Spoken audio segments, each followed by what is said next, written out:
The Ghost type has one of the most interesting stories of all the 17 Pokemon types.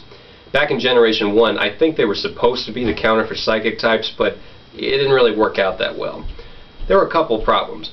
First of all, there was only one evolutionary line of Ghost Pokemon, which evolved into Gengar. Now, Gengar is a fantastic Pokemon, and people still use it as a special sweeper today, but it had some issues. First of all, it was also a poison type, which, well, if you're supposed to be the counter for a Psychic type, being something that's actually weak against attacks is not going to help things out so well. There also weren't really any Ghost Pokemon moves that were very effective. You had Lick, which can paralyze, but it's not a very strong attack. It doesn't have very high base power. And then you had Nightshade, which only did the amount of damage equal to your Pokemon's level, which can be good, but it didn't really work out in this circumstance. In Generation 2, there was one new Ghost Pokemon introduced, Misdreavus, which was interesting, but didn't really change the game all that much.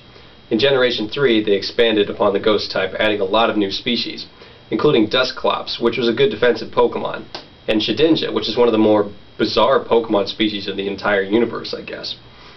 In Generation 4, they expanded a lot more, putting out some very good Ghost Pokemon, including Dusknoir, which I personally like, an even stronger version of Dusclops, and Mismagius. Now, to this day, the Ghost Pokemon is one type that offers a lot of strange little things. They're good against other Ghost Pokemon and Psychic types, and they also aren't affected by fighting moves at all, so it's something to switch into in that way.